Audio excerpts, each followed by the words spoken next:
Talk about the castle doctrine and the stand your ground law. If you're going to utilize this particular umbrella, an umbrella is designed for not to ram your head, right?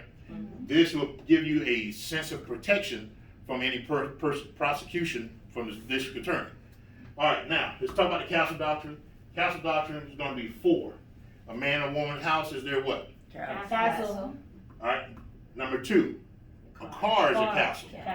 Number 3, place of business is a castle. Number 4, temporary lot. That includes Airbnb. All right, next, use of force. Use of force. You have to answer favorably to all of these. You have the right to be there. In other words, you have this is outside of your castle. You're walking, let's say you're walking to Red Lobster, coming from Red Lobster, and you walking outside, going to your car, all right? And somebody gets behind you and say, hey, give me your money and your takeout that you just taken out, right? All right, you have to ask yourself this question. Do I have the right to be in this parking lot walking back to my car? Yeah. Yes. Check mark. Okay, number 2. You are not the aggressor. In other words, folks, you did not start this mess. You are not the aggressor. If you are the aggressor, if you started this mess, there's no way in the world you can check this. Or in other words, use your umbrella of protection. Because you started. All right? But if you didn't start it, check. Number 3, you did not pursue or invite the trouble. You did not chase anyone down. You did not chase anyone down. Or you didn't invite that person over to your house. Okay? And I'm glad they put this part invite here.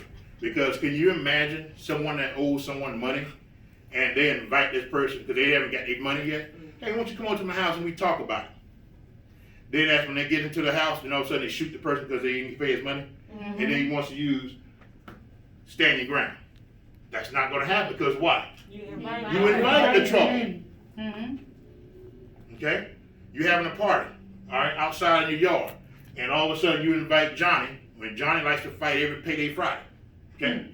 Johnny likes to fight. So you invited him and he's really beating the crap out of somebody in your party. And all of a sudden you pull a gun and you want to shoot Johnny. But you already knew Johnny. Can you now? It may be justified, may not be justified. But can you use the stand your ground umbrella? No, because why? You invited Johnny inside your house. And you know he's trouble. And you know he likes to fight every payday Friday. Okay? So that's very, very important. Now, last but not least, you are in fear of your what? Life. That's my favorite. Period. You are in fear of your life. All right? And or great bodily harm. If we know what great bodily harm is. If you get hit with something just right, it's going to make you walk with a limp. Get hit in the head with it, it's going to make you talk real slow. Right. I got a question. Yes, ma'am. Why don't that work? Okay, so say for instance, I was in a car accident in 2016, and the car, I'm coming in the curb, I see a car doing this, right? And so the first thing coming to my mind is it's gonna hit me, right? Mm-hmm. But I'm going too fast to stop. So my mind was jump over this way. I'd rather hit this than just hit me head on. Mm-hmm. Well, at the court, the judge said I was in the wrong. I should have hit it head on. Why is that if you just telling me if I was in fear for my life? Okay. Well, again, he's looking at something dealing with velocity, going speed the same direction, that type of thing. But that wouldn't be applicable to the stand your ground law. All right. So that being in a traffic crash, that really would not be applicable to put these 4 things here, the use of force. I want to make sure and I'll get that answer that later on, okay? But I want to get scenarios where when you can use these particular things, if you're going to use it properly at all. Now, be advised that here in the state of Georgia, that this is a hearing. You may have to go to a hearing to apply for this, and the judge may give you this umbrella. All right, so no more prosecution can be sent your way. All right, the judge's gonna look at all the facts and grant you this. All right, then you're good to go. But you better have it done right. Okay. Again, number 3, you did not pursue or invite no one. You didn't tell John to come over there. He just came there himself. All right, and he's trying to beat somebody to death or beat you to death. You have your gun on you. All right, and if you feel that you're in fear of your life, go ahead. All right, and number 4, you have to be in fear of your life. Folks, we're here to tell you, if outside of your castle, you got the right to be there, check. You're not the aggressor, check. You did not pursue or invite the trouble, check. You are in fear of your life. If you can honestly check all 4 of these, you can plant your feet solid and stand your ground. Everybody understand that? You can plant your feet solid and stand your ground. You do not have the duty or an obligation to retreat from this person. Okay? Some laws are different depending which state you're in. Florida's different from Georgia. All right? And it's mainly different. What makes up the standing ground is going to be your castle doctrine. The house, the car, place of business, and temporary lodging. Then again, we already talked about use of force. This is very, very important. Very important. Any questions so far? Okay, let's talk about certain scenarios. All right, and let's see if I'm going to give you a scenario, and thanks for volunteering. I'll let me put you on the spot. I'm going to give you a scenario, and I want you to determine, based upon the law, do you or can you utilize this umbrella of protection? Okay. You ready? Okay. You are walking from a nightclub, going to your car. Okay? You open your car, you sit down in your car, and then all of a sudden someone comes on top of your hood dancing on top of your hood. You have your gun with you in your castle. What will you do? I will ask him to get off my car. I can't shoot him because I'm not in fear for my life. Okay, let's check. Let's check and see if you can use deadly force. Okay. Do you have the right to be there in your car? Yeah, right. Okay. Are you the aggressor? No. All right. Number 3, did you pursue or invite that man to come stand on your car and start dancing? No. Number 4, are you in fear of your life? Not necessarily. Exactly. So this would not apply for standing ground. It wouldn't apply for anything. You just need to probably need to get out the area. Okay? But these are the certain circumstances that I would like to give the students to make this thing real. Put it real. You have to be in fear for your life. You gotta be in fear of your life, folks. You gotta have all 4, not 2 of the 4, not 3 of the 4, all 4 of these. It has to apply. Yeah. Okay? Now, thanks for volunteering. Oh. All right, this is your scenario. Okay. You're walking, minding your own business, not bothering anybody.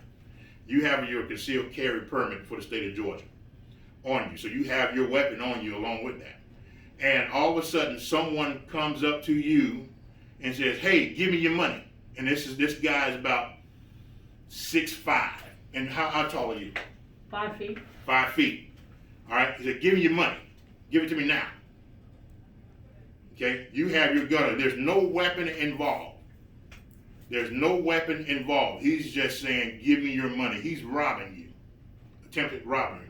All right, what do you do? Try to walk away. Try to walk away? Because he's got no weapon. I'm Okay. the one that's carrying. How about this? This is where we're going to learn in this class. You're going to have this thing check, and see if you can use deadly force or not. Okay? Number 1, do you have the right to be there? Yes, I'm walking, minding Okay. my business. Number 2, are you the aggressor? No.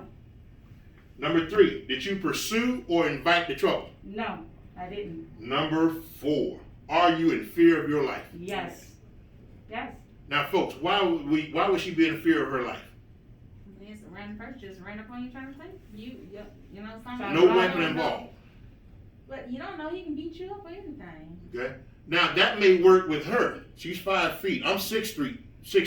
No. Now, can I use that? Same scenario. No. All right. Number 1, I can say I have the right to be there, walking to my car. Right? Check. Yeah. Number 2, I'm not the aggressor. I didn't start this mess. Yeah. Number 3, I didn't chase anyone down, nor did I invite this man to come over and bother me and asking for my money. Number 4, am I in fear of my life? Yes. You should be. Why should I be? I'm 6'3" and he's about the same height that I am. Because There's no weapon involved. even if there's not a weapon involved, his body is involved. His hands are involved. Okay, folks, this is important.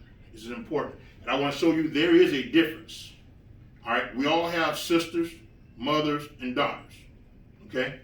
She's 5 feet tall. This person who's trying to rob her is 6'3". Okay? She should, if she says that she's in fear of this guy, man, he's aggressive. He's trying to, he's saying, give me my money now. Give me all your money. All right? If I was a juror, and let's say, for example, you have a jury here. Now I'm going to ask you, a jury of your peers, do you think she was in fear of her life? I would say yes. Do you think she's in fear of her life? Yes. What about you? What about you? Now let's flip it around. This is me, 6'3". And this guy's 6'2", 6 feet, or whatever the case may be. He's coming up and says, hey, give me your money. I don't see a gun, I don't see a knife, I don't see anything. And if God forbid if I was to shot the guy, and I want to say, hey, stand your ground law. As a juror of my peers, do you think I would? Let's look at the question. Let's look at the scenario. Do I have the right to be there? Yes. Am I the aggressor? No. Did I pursue this guy or invite him to come over and bother me? No. How about I was in fear of my life? No. Why? Because you're bigger. That's how they You gonna look at see, it. you're about his height. Let's ask the jury. You was a man. Ma'am, do you think this guy 6'3" was in fear of his life? No. No. No. What about you? No. What about you? There are some scary means, though. Yeah.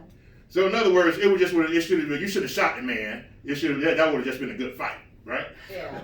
No. No. Well, let's look at it. I wanted to show you how different things can be Yeah. versus female to male. Right. Okay. Now, it doesn't matter if I was a smaller male. Let's say, for example, I was 5 feet tall, and this guy's 6'3". Could I use the same thing on the same standard that she's using? Because the law's supposed to be blind when it comes down to that. But we'll get your jury or your peers, if they feel that, or that judge, if they feel that, no, I don't think you should have shot him, they're not going to give you this umbrella. They would deny your stand your ground cause. However, folks, there is still a law in all 50 states, including Puerto Rico and Guam, that there's a law called self-defense. Mm-hmm. You can still use that. So in other words, if your council doctrine or if your use of force is not where it need to be, in other words, you might get hung up on here, number 4, well, guess what? You can still use self-defense. Yes. Now, let's go back to a case that was in Sanford, Florida. George Zimmerman, we've all heard that, right? Did George Zimmerman utilize the the stand your ground law for Florida? No. He didn't. You know why? You know why? Number 3 would have got him, first of all, because he pursued. What is the definition of pursuit? You're chasing someone with intent to apprehend. Yeah. Okay, so this would have hung him up here. Mm-hmm. All right.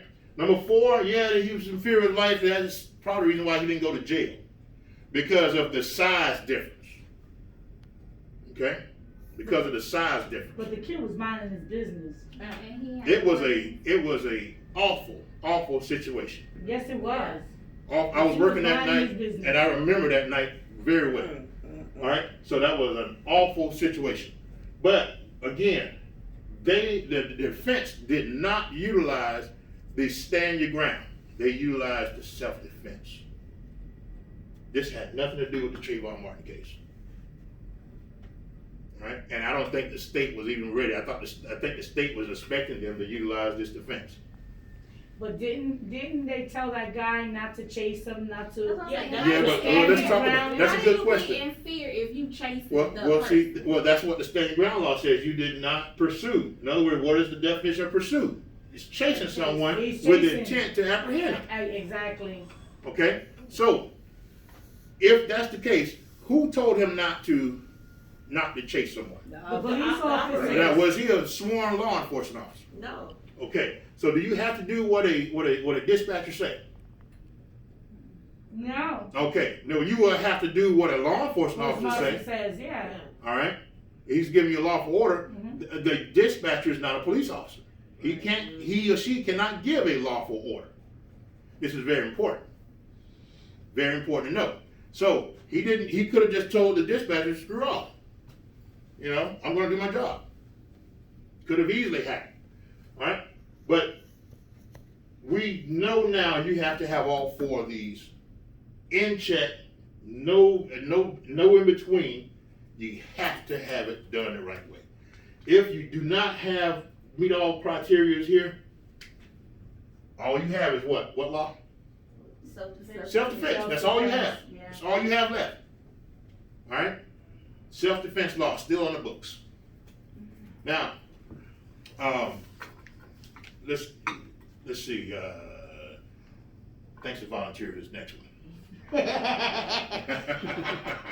Okay. All right. You ready for this one? You are at home. You're at home minding your own business, not bothering anybody. And you have a carport, not a garage, not an enclosed garage, but a carport out attached to your home. And it's 2 o'clock in the morning. You detected a noise and you look out your window and observe 2 people trying to break into your car. Matter of fact, one was already inside your car. You have your gun with you inside your castle. Tell me, what will you do, and if what other actions you do, are you protected? I mean, overall, I'm protected because it's my car, it's my home, it's my car porch, it's my castle. Everything. You said they just taking the car? But they're trying to steal your car, They're trying to no steal doubt. it? Okay. What are you gonna do? Honestly, they stealing my car. I mean, I got good insurance. I'll let them take the car, call the police. I'm not gonna shoot for it. Not if they ain't trying to get in my house. Okay, but the situation is, clearly, there was a carport. It's not enclosed, but they was inside of a carport. That's the situation. All right? They're breaking into your car. What crime is they committing? They breaking into my car. Robbery. No, that's not a robbery. No, it's not robbery. It's Grand theft. Grand theft. Attempted grand theft. Uh-huh. Okay? That was a great answer. That was a great answer. Because, one, if you would have came up to the person, all right, do you have the right to go up to this guy and say, hey, what are you doing breaking in my car? Do you have the right to do that? I mean, on my car porch, but Do you have the right, yes or no? yes. Check. Are you the aggressor? No. All right, check. Number 3, did you pursue or invite those guys to come over there and steal your car? No. Number 4, are you in fear of your life? I am, but they messing with my car. They messing with my nose, so I'm gonna call. So in other words, you're looking at property versus life. Right. So in other words, we're saying that it's not a death sentence for those 15 and 16-year-old young men for stealing a car. No, that's not what I'm saying. I just feel like at the end of the day, I'm not gonna go out there with no gun and they getting a shot at me or something. Well, I'd that's rather call the important. police and- But yet, I want to run home the fact that it's not a death sentence for someone stealing the property. Exactly, because that's materialistic stuff. You Right. see the difference and see how the law's going to look at it. Right. Now, although you have the right to go up there and say, man, get out of my car. I would do it probably, right? And I know I'm probably strapped when I come into them. So, but my thing is, am I in fear of my life? No. And mine fear my life. Go is a different story, but as long as Okay. they mess with that car and I see them, I'm fine with Now, it. I still have a Yeah. duty, and I don't have a duty to retreat but under the stand your ground. I don't have to sit back and walk away. No. All right, I can indeed in the state of Georgia conduct a citizen arrest, but I can't use force because of the new law. We can't use force. All right, but in most places, most states, you can utilize that as a classic citizen's arrest. Now, during the attempted citizen arrest, and then all of a sudden he pulls a knife and gun, now we're talking about a different thing. Yeah, everybody understand that so far? All right. Any other questions? This is very, very important. Remember, this umbrella is for your protection. An umbrella is used so it don't rain on your head. In this case, the laws of this state will not come after you if you utilize these things properly. All right?